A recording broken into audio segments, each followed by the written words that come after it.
pada sore hari ini kembali kita dipertemukan di majelis ilmu yang insya Allah Raudhatun Riyadhul Jinan merupakan taman dari taman-taman surganya Allah Subhanahu wa Ta'ala. Mudah-mudahan nanti kita saling memanggil, saling menguatkan ya. Di dunia saling menguatkan dalam mencari ilmu, dalam majelis zikir, majelis ilmu, dan insya Allah nanti di akhirat kita ketemu lagi di surganya Allah. Amin. Allahumma amin. Salawat serta salam semoga tetap tercurah limpahkan kepada Nabi kita Muhammad Sallallahu Alaihi Wasallam yang senantiasa kita nantikan syafaatnya di hari kiamat nanti. Mudah-mudahan kita diakui menjadi umat Nabi Muhammad Sallallahu Alaihi Wasallam dan kita telah mendapat syafaatnya ya, terus melaksanakan sunnah-sunnah Rasulullah Sallallahu Alaihi Wasallam. Amin. Allahumma amin. Baik, jadi sore hari ini mungkin beberapa kali pertemuan ya. Kalau sholat itu tidak cukup hanya satu kali pertemuan, meskipun ibadah sholat itu sudah sering kita laksanakan, bahkan sudah mulai kecil kita diajarkan sholat, tapi banyak kekurangan sana sini, bahkan mungkin sampai sekarang ya, termasuk saya pribadi mungkin belum bisa melaksanakan yang namanya sholat khusyuk ya, yaitu kadang-kadang sholat hanya sebagai penggugur kewajiban. Nah, bahkan ibadah sholat ini nanti merupakan pertama kali yang dihisab ya. Awwalu ma yuhasabu fi yaumil qiyamati as-sholat. Yang pertama kali dihisab itu adalah sholatnya. Jadi kita tidak usah melihat sholatnya orang lain ya, tapi yang kita lihat, yang kita muhasabah, yang kita evaluasi adalah sholat kita sendiri ya. Yang bisa merasakan kita sholat itu dengan khusyuk atau sholat hanya menggugurkan kewajiban itu kita sendiri ya. Yang pertama, sholat itu ibadah.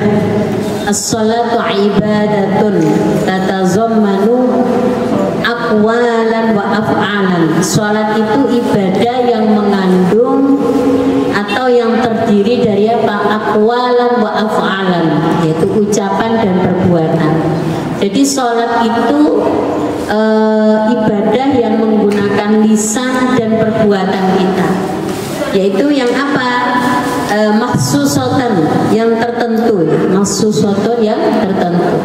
Jadi sholat itu merupakan ibadah mahdhah bainana wa bainallah, antara kita dan antara Allah saja.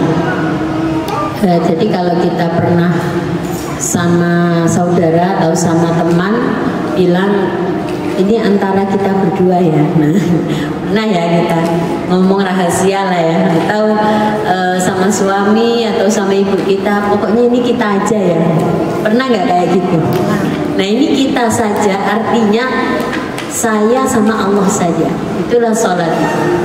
Jadi tidak bisa melibatkan siapapun, ibadah khusus. Jadi bagaimana sih rasanya sholat khusyuk itu? Biasanya orang-orang yang benar-benar bisa merasakan sholat khusyuk itu adalah mereka yang diuji oleh Allah tapi sadar dengan ujian itu. Gimana ya, diuji tapi ada nggak yang diuji nggak sadar? Banyak yang diuji tapi merasa itu musibah, banyak yang diuji dengan sholatnya itu dia dekat dengan Allah, ingat Allah tapi tidak ingat ujiannya. Paham ya maksudnya? Ada orang lagi susah, sholatnya itu nangis tapi nggak ingat Allah, ingat ujiannya. Bener nggak? Jadi ingat, misalnya mohon maaf ya, kalau ada yang menyakiti dengan kata-kata itu teringat kata-katanya, sholatnya nangis. Berarti itu yang diingat itu ujiannya apa Allahnya? Ujiannya. Nah itu diuji tapi tidak sadar kalau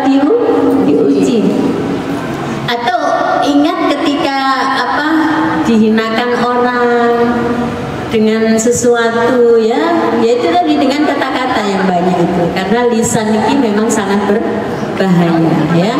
Maka man kana yu'minu billahi wal yaumil akhir falyaqul khairan aw liyasmut. Siapa yang beriman kepada Allah dan hari akhir, maka ucapkan yang baik atau diam, terutama dalam keadaan marah kok disuruh diam. Soalnya marah ini, kata-kata yang diucapkan itu di luar kesadaran, meskipun sebenarnya kita itu boleh marah. Kapan kita boleh marah itu? Misalnya nih, ada orang menzolimi kita, terus kita itu boleh marah karena kita lagi dizolimi, tapi kita tidak marah. Nah, itulah orang yang kuat itu adalah orang yang bisa menahan amarah ketika dia boleh marah. Ya, misalnya Niki sekarang kan banyak curhatnya ibu-ibu itu tentang apa ya? Tentang rewang ya, apa rewang itu bibinya misalnya. Sekarang itu apa itu? Mohon maaf ya, bukan berarti menyinggung gitu. Banyak yang seakan-akan ya qadarullah gitu ya, ada aja namanya kehidupan ini kan ya. Bibi juga manusia, kadang banyak kerjaan di rumah gitu, tapi dia juga ada kewajiban kerja yang datang pagi misalnya kan kayak gitu. Ternyata datangnya itu siang. Nah, dan terus kita ini boleh marah, tapi kita menahan amarah gitu ya. Jadi artinya apa dalam kehidupan ini yang paling susah itu adalah menahan amarah. Meskipun susah tetap wajib. Nah, sholat mungkin nanti kan bisa menahan amarah. Muftatahatun bitakbirillah, muftatamatun bitaslim. Yang dimulai dengan takbir, yaitu membesarkan Allah, dan diakhiri dengan salam. Kalau sudah takbir Allahu Akbar, hilang semua itu kecil. Urusan dunia tidak ada ya, kesedihan tidak ada, kebahagiaan hanya sama Allah. Jadi kalau sudah Allahu Akbar, sudah pikiran, hati, mata ini udah nggak ada. Ngelihat apa sajadah, ngelihat orang sudah nggak ada komentar kita. Jangan sampai sudah Allahu Akbar terus lihat depannya, oh bagus ya mukenanya itu, rajutannya itu ada tulisan dibaca. Ini kok motifnya kayak gini, nah berarti dia itu masih belum kondisi sholat itu, ya belum itu. Apalagi yang dibilang ya Allah kalau lupa sesuatu itu sholat masih ingat. Apalagi sholat itu merencanakan sesuatu. Habis ini mau ngapain ya? Oh ya saya habis ini mau pergi. Loh, sholat bukan bainana wa bainallah tadi, antara kita sama Allah. Kalau sudah kita sama Allah, hilang semua. Pikiran hilangkan, hati ingat hilangkan, yang di dalam hati ini dihilangkan semua. Sudah tidak ada. Kesedihan itu hilangkan. Jangan sampai dalam sholat malah nangisnya ingat sedihnya kehidupan kita ini. Nah itu berarti kita protes sama Allah. Ya, berarti nggak ingat Allah, ingat masalah kita. Kan dibilang wahai masalah, Allah itu sangat besar dalam hati saya, tidak ada tempat bagi kamu. Jangan kebalik, ya Allah, masalah saya sangat besar sekali, bagaimana ini? Nah, itu dibalik. Ingat dibalik rumusnya, ya. Ya, jadi terutama ibu-ibu nih yang suka mendramatisir masalah ini, ya biasa kan begitu ya. Katanya kan inna sholati, nah sesungguhnya sholatku wa nusuki, ibadahku wa mahyaya, hidupku wa matiku dalam Quran ya lillahi Rabbil alamin.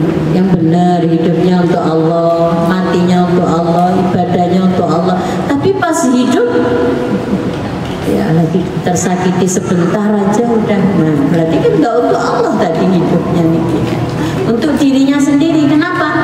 Karena nggak terima disakitin itu. Nah, nggak terima. Ya, dihina nggak terima juga. Jadi kadang manusia itu tidak terima dihinakan, padahal mohon maaf sekali ya, kejadian kita itu dari sesuatu yang sangat hina, tidak apa-apa. Kalau sudah mencapai derajat ikhlas, dihinakan itu tidak sakit hati, dipuji tidak sombong, tidak ada itunya, dipuji ya, tidak ada kesombongan. Maka Masya Allah, perintah-perintah sholat ya dalam surah Al-Baqarah, wa aqimus sholat wa atuz zakat warka'u ma'ar raki'in, yaitu tunaikan kerjakan sholat, tunaikan zakat, rukuklah bersama orang-orang yang rukuk. Nah, nanti diterangkan bahwasannya dalam Al-Quran itu tidak dijelaskan rukuk seperti apa, sholat seperti apa, maka akan dijelaskan dalam hadis ya. Shallu kama ra'aitumuni usolli, sholatlah seperti kamu melihat saya sholat, kata Nabi. Nah, kita kan tidak melihat langsung Nabi sholat ya. Waktu itu tidak ada video yang canggih, tidak ada CCTV. Nah, adanya sahabat ya, sahabat yang melihat langsung Nabi sholat bagaimana ya. Itu pun berbeda-beda sahabat niku ya, kadang seperti ini, kadang seperti ini, tapi nanti akan kita pelajari di sini ya. Setelah itu juga dalam surah Al-Ankabut, utlu ma uhiya ilaika min kitabi wa aqimis shalah, minal kitab wa aqimis shalah. Di sini yang paling penting poinnya adalah innas sholata tanha 'anil fahsya'i wal munkar. Ini sudah hafal di luar kepala, hafalnya. Ya, innas sholata tanha 'anil fahsya'i wal munkar. Apa itu? Sesungguhnya sholat bisa mencegah perbuatan keji dan munkar. Benar itu? Benar ya, benar sekali. Tapi kenapa banyak orang sholat kok masih melakukan kekejian? Na'udzubillahi min dzalik. Dia sholat masih melakukan kemungkaran. Ya Allah, na'udzubillahi min dzalik. Terus sholatnya buat apa ya? Kan sholat itu tameng ya. Jadi sholat kita niki adalah pagar ya. Untuk apa? Untuk mencegah kemaksiatan. Kalau orang sudah tidak takut lagi ya, dari mulai dosa-dosa yang kecil ya, dosa itu tidak boleh dianggap sepele ya, yang kecil tapi dilakukan terus-menerus akan menjadi besar. Maka justru perbanyak istighfar ya. Nabi kita Muhammad Sallallahu Alaihi Wasallam, beliau sudah ada jaminan surganya. Beliau Masya Allah ya, dimuliakan oleh Allah dunia akhirat. Qiyamul lailnya itu ya sampai kakinya bengkak. Nah, kita ya Allah, astagfirullahaladzim gitu ya. Jadi pengingat bagi kita ya Allah. Jadi manusia itu akan merasakan bila sudah di detik-detik kematiannya. Masa kita nunggu ya, masa kita nunggu penyesalan itu? Jangan sampai, na'udzubillahi min dzalik. Karena penyesalan itu tidak akan dapat kembali lagi, tidak dapat apa-apa.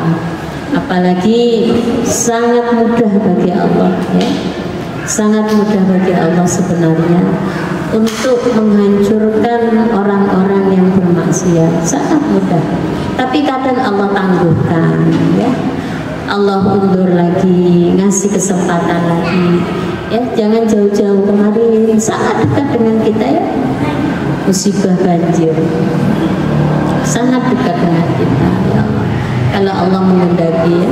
Nah, itu sebagai pengingat kita semua ya. Maka masih diselamatkan sama Allah. Nah ini memang dunia ini kullu syai'in halikun illa wajhah. Semua pasti akan rusak dan binasa kecuali zatnya Allah ya, termasuk kita kullu nafsin za'iqatul maut ya Allah gitu. Jadi kita sendiri sama Allah nanti ya, yang mengingat sholat kita, amal kita, mengingat kemaksiatan kita ya Allah gitu. Jadi malu kita sama Allah.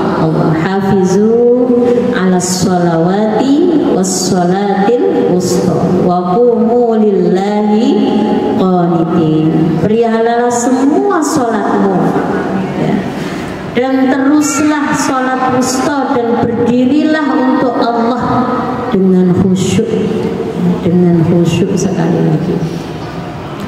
Jadi ketika sudah bertakbir, urusan dunia ini tidak ada yang penting. Memang urusan dunia ini nggak penting. Kenapa? Karena ada jauh urusan yang lebih penting, yaitu nanti pertanggungjawaban kita di akhirat apa yang sudah kita lakukan di dunia. Mungkin di dunia ini tidak ada yang tahu kita bermaksiat, tapi tidak akan lepas daripada pandangan-pandangan Allah. Ada junudullah, malaikat-malaikat Allah, ada raqib, ada atid ya, yang selalu mencatat ya, amal baik dan amal buruk kita. Nah itu. Jadi sholat ini adalah ibadah yang paling istimewa, paling istimewa. Kalau mau lihat bagaimana perilaku seseorang itu, lihatlah sholatnya. Kita melihat perilaku kita, lihat perilaku sholat kita. Mohon maaf, kadang-kadang kenapa kita berat untuk melakukan ibadah sholat? Banyak yang membuktikan jangan sampai ada tumbuh daging yang haram dalam tubuh kita atau anak-anak kita, yang itu akan memberatkan untuk melakukan ibadah ya, itu sangat hati-hati. Bahkan na'udzubillah, kalau tumbuh barang yang haram akan mudah bermaksiat ya, na'udzubillah min dzalik. Maka selalu doa kepada Allah, Allahumma kfina bihalalika an haramika wa aghnina bifadlika amman siwana. Ya Allah, cukupkanlah kami dengan rezeki yang halal dan kami tidak butuh lagi dengan yang haram ya. Hukum meninggalkan sholat. Nah, hukum meninggalkan sholat. Jadi di sini yang pertama hadis Muslim, Jabir mendengar yaqul sami'tun nabiyya sallallahu alaihi wasallam yaqul inna bainar rajuli wa bainasy syirki wal kufri tarakas shalah. Yaitu bedanya seseorang itu ya, bedanya seseorang itu yang membedakan syirik atau kufurnya, dia adalah meninggalkan sholat. Nah, di sini ya, nanti dijelaskan.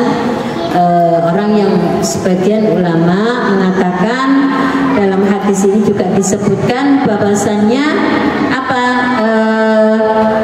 al-ahdul ladzi bainana wa bainahum as-shalah, yaitu perjanjian kita itu atau perbedaan kita dengan mereka adalah sholat. Faman tarakaha faqad kafar. Siapa yang meninggalkan sholat maka dia adalah kafir. Kafir di sini adalah kafir amali, yaitu kafir perbuatan, bukan kafir akidah. Jadi orang yang meninggalkan sholat tidak dikatakan keluar dari agama Islam, tidak. Jadi kafir perbuatan, bukan kafir akidah. Kalau kafir akidah adalah meninggalkan Islam, yaitu syirik ya, menyamakan Allah dengan selainnya. Semua dosa diampuni kecuali syirik. Nah, itu sudah disampaikan berkali-kali di bab akidah, ternyata syirik itu adalah sangat mudah bagi orang yang tidak tahu ilmunya, ya, tidak tahu ilmunya. Maka pembelajaran yang sangat penting yang pertama kali adalah ilmu akidah, termasuk kalau dalam akidah wasatiyah, ya, yang benar itu masya Allah, kita ngomong menyamakan kedudukan aja tidak boleh, Pak. Dulu sering kita sampaikan, masya Allah kamu kok bisa jadi sukses. Oh ya, ini karena Allah dan karena doa-doamu. Berarti menyamakan dia dengan Allah. Pakai apa? Pakai dan. Nah, kedudukan itu bisa masuk syirkul asghar, ya, syirik yang kecil. Nah, kalau syirik besar itu ya sudah jelas keluar dari agama Islam. Atau bagaimana kita dapat rezeki kalau kita tidak kerja? Nah, berarti rezeki kita itu karena pekerjaan, ya. Jadi dengan perkataan-perkataan itu harus sangat hati-hati kita, ya. Harus sangat hati-hati. Kalau kita mengerti akidah itu harus hati-hati. Jangan sampai akidah ini atau lisan kita ini karena kebodohan kita itu menjerumuskan kepada kesyirikan. Termasuk yang sering dibahas, usaha tidak akan mengkhianati hasil. Nah, itu ya. Jadi ternyata hasil itu dari usaha. Boleh nggak kayak gitu? Tidak boleh. Tidak boleh. Hasil itu adalah Allah sang penentu. Kalau kita ngomong usaha kita ini karena usaha kita yang luar biasa, tidak boleh. Manusia itu nggak mampu apa-apa, ya. Allah yang menggerakkan, ya. Allah yang maha segalanya. Allah yang maha hebat, bukan kita yang hebat, ya. Bukan semua yang hadir yang tidak, tapi Allah. Nah itu. Jadi katanya Allah dulu, Allah lagi, Allah terus. Itu jangan buat status saja gitu, ya. Jangan buat status saja. Allah dulu, Allah lagi, Allah terus. Nah, itu sekali nulis kok terus lupa gitu. Ada urusan lain. Nah, jadi Allah dulu. Apa penting banget urusannya? Apa sih yang lebih penting daripada Allah? Allah segalanya. Atasan misalnya, punya atasan, punya suami, punya orang tua, bahkan lebih penting Allah lagi. Karena Allah nomor satu di situ, ya. Jadi karena Allah kita bisa apa? Kita bisa ada. Karena Allah Al-Khaliq, Al-Mudabbir, Ar-Razzaq, semuanya, ya. Nah itu dalam akidahnya. Maka sangat hubungan erat antara akidah kita dengan sholat tadi. Bagaimana dalam kondisi perang, ya, sahabat masih tetap diwajibkan sholat, bahkan sholat jamaah, bukan hanya sholat jamaah. Nah kadang gempa sedikit orang nggak mau sholat gitu, ya. Ini susah, bajunya kotor nanti. Saya mamang kalau sholat nggak bisa. Sesuatu yang tidak bisa dirubah dengan apapun, dengan alasan apapun, nggak bisa ditinggalkan adalah sholat, ya. Karena sholat itu ada waktunya, ya, ada waktu sendiri. Bahkan orang yang sengaja meninggalkan sholat tidak boleh mengqadha sholat, ya. Orang yang sengaja meninggalkan sholat tidak boleh mengqadha sholat. Kalau nggak sengaja diqadha, ketiduran. Nah, itu kan nggak sengaja. Tapi kalau sengaja tidur, dia tidak wajib mengqadha sholat. Terus bagaimana? Yaitu memperbanyak ibadah sholat sunnah, nanti akan menutup sholat-sholatnya. Banyak orang, Ustazah dulu saya banyak bolong-bolong, masa lalu ini tidak mengqadha. Karena dia itu apa? Memang nggak sholat, ya, memang nggak sholat. Ada juga sampai siap sholat dia untuk sholat lagi, sholat karena nggak tahu hukumnya. Tidak ada mengqadha sholat yang sudah lewat, ya. Mengqadha itu langsung bangun kesiangan langsung dia qadha, ya. Bangun langsung dia qadha. Misalnya asar kok dia kelewat maghrib, langsung sholat maghrib, setelah itu mau qadha sholat asar, besok juga boleh mau qadha, ya itu sudah lewat, udah kadaluarsa itu ya. Nah, apa fungsi dan hikmah sholat ya? Yang paling utama adalah mengingat Allah. Innani anallah. Ini Allah menyebutkan sesungguhnya saya adalah Allah. Allah itu tuh Tuhan. La ilaha illa ana. Tidak ada Tuhan selain aku, kata Allah. Fa'buduni. Maka sembahlah aku dengan cara apa? Ya. Fa'buduni wa aqimis sholata li zikri. Kerjakan sholat untuk mengingatku. Ya, maka kalau mau ingat Allah ya sholat. Setiap kali mengingat Allah sholat, wudu sholat, kapanpun itu bisa kita sholat mutlak. Ya, siapa yang melakukan wudu dengan sempurna, setelah itu sholat 2 rakaat, nah kan, ya maka masya Allah akan diterima taubatnya oleh Allah ya. Jadi wudu dengan sempurna, sholat 2 rakaat, sholat mutlak gitu ya. Bukan sholat taubah, tapi sholat mutlak, sunnah mutlak ya. Karena sebenarnya tidak ada sholat taubat. Kita sholat itu juga sudah namanya taubat. Orang sholat itu ya pasti taubat gitu ya. Yang kedua adalah tadi sudah mencegah dari perbuatan keji dan mungkar. Ini terus ingat-ingat, ya Allah, saya ini sholatnya itu istiqomah 5 waktu, tapi kok ya Allah masih males sekali. Nah itu ya, itu males itu kalau kita telusurin ya, males itu adalah merupakan kemungkaran juga. Kenapa? 2 kenikmatan yang sering melalaikan adalah sehat, yang kedua waktu luang. Nah, kita dikasih sehat, dikasih waktu luang, kok ya malas, kok ya malas, jangan malas, dipaksa ya, dipaksa ya.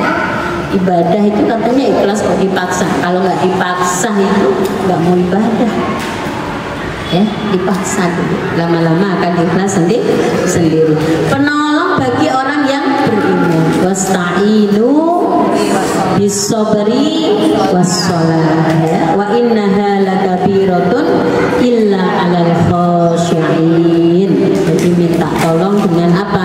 Sabar dan sholat. Ada juga dibacakan dalil ini, memang cukup dengan sabar dan sholat saja selesai masalah. Ada kayak gitu jawabnya ya. Semuanya wajib berikhtiar, tapi sekali lagi semuanya keputusan itu mutlak Allah yang memutuskan. Bahkan jauh sekali takdir kita itu sudah ditulis ya 500 tahun sebelum kita ada, bayangkan. Nah, jauh sekali, dan itu tidak mungkin salah. Artinya apa? Apapun yang kita jalani ini sudah qadarullah ya, sudah qadarullah. Jadi jangan sering mengklaim baik diri sendiri, orang lain. Coba kalau nggak begini saya pasti nggak bakal begini. Nah, gitu. Sesekali boleh untuk muhasabah, tapi kalau berkali-kali namanya apa? Namanya kita mengikuti was-was syaitan. Setan itu selalu membisikin kita menyesali masa lalu yang tidak ada habisnya ya. Cukup sesekali kita mengingat untuk evaluasi, gak usah terus-terusan. Ada satu orang berbuat kesalahan, mau diri kita sendiri, mau anak kita, mau suami kita, mau orang lain, hapuslah kesalahan itu ya. Jangan sampai kita mengingat-ingat, diingat lagi, nanti ada momen diingatkan lagi ya. Hapuslah, termasuk dengan kebaikan-kebaikan kita hapuslah, seakan-akan kita tidak punya kebaikan apapun. Jangan sampai diingat-ingat, karena sekali mengingat kebaikan kita ya, itu nanti akan merubah keikhlasan kita. Sering kita contohkan, ketika kita berbuat baik terus tidak kita lupakan, suatu saat kita akan memerlukan orang itu dan qadarullah dia tidak bisa menolong, maka manusiawi hati kita protes. Giliran gini saja, coba dulu. Nah, karena apa? Karena kita mengingat kebaikan di kita. Maka kalau kita butuh sesuatu, jangan pernah datang kepada orang yang pernah kita tolong. Kenapa? Ketika orang tadi tidak dapat menolong, maka kebaikan kita akan hilang dan silaturahim kita akan jauh. Benar nggak? Termasuk pada saudara. Maka banyak berharap sama Allah, jangan banyak berharap kepada manusia. Bagaimanapun manusia adalah sama-sama manusia, ya, banyak kekurangan, banyak kebutuhan, ya, banyak yang harus dilakukan. Jadi kita berharap kepada Allah Subhanahu wa Ta'ala. Mendidik dan melatih manusia menjadi hamba yang tenang. Sholat. Jadi kalau mau tenang terus, ya, jaga sholat. Manusia itu innal insana khuliqa halu'an. Manusia itu memang diciptakan berkeluh kesah. Ngersuloh wae. Protes sama remon aja ya.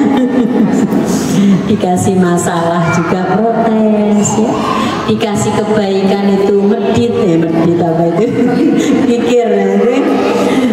Idza massahu syarru jazua. Kalau ditimpa kesusahan berkeluh kesah. Wa idza massahul khairu manu'a. Kalau dikasih kebaikan dia pikir. Kamu pilih mana? Dikasih Allah cukup dan membantu saudaranya, atau dikasih Allah tidak cukup meminta-minta? Pasti memilih dikasih cukup dan membantu saudaranya. Giliran cukup, nah itu memang manusia diciptakan Allah seperti itu. Maka dengan sholat kita itu tenang. Ada orang datang minta bantuan, tenang. Doa sama Allah, Bismillah, kita bantu semampu kita, ya kan? Tapi kalau nggak sholat kita nggak tenang, ya, nggak tenang. Merasa dunia ini sangat penting bagi kita. Merasa kita tidak bisa hidup lagi tanpa dunia ini. Maka itu apa? Jadikan dunia itu di tangan saja, di tangan kita saja. Jangan kebawa di pikiran hati. Gitu. Kalau di tangan saja itu nggak punya uang kan di tangan gitu. Tapi kalau sudah di pikiran, punya uang bingungnya apa? Ya Allah, ini apa? Besok bagaimana? Kalau nggak disimpan, macam-macam sudah pikirannya. Karena di pikiran, di hati juga itu, mengotori hati juga. Kalau di tangan saja sudah, ya. Ya kadang pegang, kadang tidak, lumrah sudah, ya. Gak ada alhamdulillah, ada alhamdulillah, ya. Jadi jangan bisa gak pegang uang sama sekali, bagaimana? Ada di sana itu memang dia gak pernah sama sekali pegang uang. Ada kita berpikir orang itu yang sehari dapat uang sehari habis untuk kebutuhan. Bahkan ada yang kebutuhan itu dia belum ada sama sekali, banyak. Maka bersyukurlah, ya, dengan segala nikmat Allah. Perkara muslim itu masya Allah ajib. Perkara orang muslim itu sangat mengagumkan. Jadi dia diberikan Allah syukurnya luar biasa, nggak diberi sabarnya luar biasa. Itulah orang muslim itu, ya, menerima, ya, qanaah, ar-ridha bil yasir. Rasulullah Shallallahu Alaihi Wasallam, Nabi kita, ya, insya Allah, beliau jarang sekali merasa kenyang, ya, sampai perutnya itu sering ditindih dengan batu. Kapan kita pernah nindih perut kita dengan batu? Pernah kita lapar terus kita tali pakai korset untuk menahan lapar? Enggak pernah. Bahkan belum lapar ada bakso lewat belum lapar di WA ada lewat makanan beli, ya? Sering kita nggak mengingat saudara kita. untuk nafsu kita saja. Nauzubillah min dzalik. Nah, itu yang diajarkan Rasulullah, Masya Allah, gitu ya. Tidak ada keluhan. Bahkan Rasulullah Sallallahu Alaihi Wasallam, beliau sangat mencintai fakir miskin, sangat mencintai fakir miskin. Kenapa? Orang fakir miskin itu hisabnya itu paling cepat ya. Nah, kita nanti banyak dihisab ini kamisnya berapa aja. Nah, jadi sering-seringlah kurangi apa yang kita punya ini ya, kurangi. Ya, ada lagi datang kurangi, datang 1 kurangi 3, jangan kebalik. Datang beli lagi tiap bulan nambah lagi. Nah, itu bapak-bapak itu sudah ngomong sebenarnya sama ibu-ibu itu, alarm itu sebenarnya ya. Tapi bapak-bapak ini hisabnya cepat, nanti jarang beli baju kan. Ibu-ibu yang belikan aja nanti. Jadi itu ya, beli baju baru 1 ya, kurangi 3 ya. Jangan juga ngasih itu yang tidak disuka, nunggu kekecilan, nunggu gak suka dengan alasan ini kenang-kenangan dari si A, ini dari semua kenang-kenangan, akhirnya nggak jadi dikasih-kasih. Nah itu ya, jadi akan menjadi pemberat amal kita. Tadi apa? Jadi jangan sampai kita menjadi manusia yang ngeluh saja. Ya, dikasih kenikmatan tidak berbagi, dikasih kesusahan 1 RT tahu semua, bahkan semuanya membantu.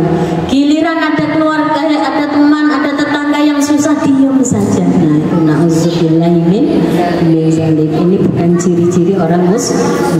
Nah yang terakhir, dalam pandangan medis ya, sholat itu Masya Allah, semua gerakan ya, semua gerakan itu ada manfaatnya.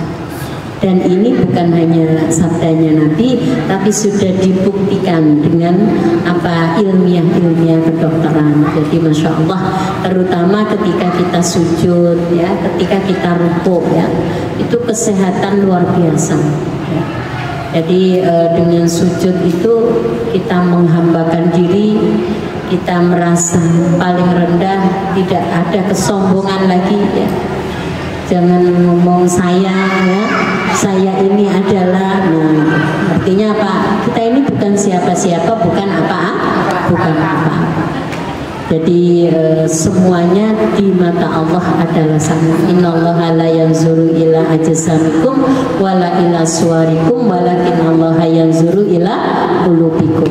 Allah tidak melihat siapa kita ya, pangkat kita apa, semuanya itu hanya duniawi. Jadi orang yang masih ngerasa wah saya dulu jadi ini, saya dulu mantan ini, itu sakit sendiri nanti ya, sakit sendiri hatinya. Memang masih banyak yang kayak gitu, mohon maaf, masih banyak sekali yang membawa pakaian jabatannya itu ya. Sesungguhnya jabatan itu hanya sementara ya, tapi kita hidup yang jujur, yang hakiki itu selamanya akan kita bawa, terutama sedekah jariyah kita, ilmu kita nanti, anak saleh itu adalah amal jariah yang terus mengalir nanti. Adapun harta ya, jabatan apapun dunia itu akan berakhir ya, itu mungkin nanti lebih banyak diskusi di pertemuan selanjutnya. Akan kita bahas tentang sholat yang sesuai dengan sunnah ya, mulai dari takbiratul ihram sampai salam. Sila yang mau bertanya mungkin bersih. Fa'abawahu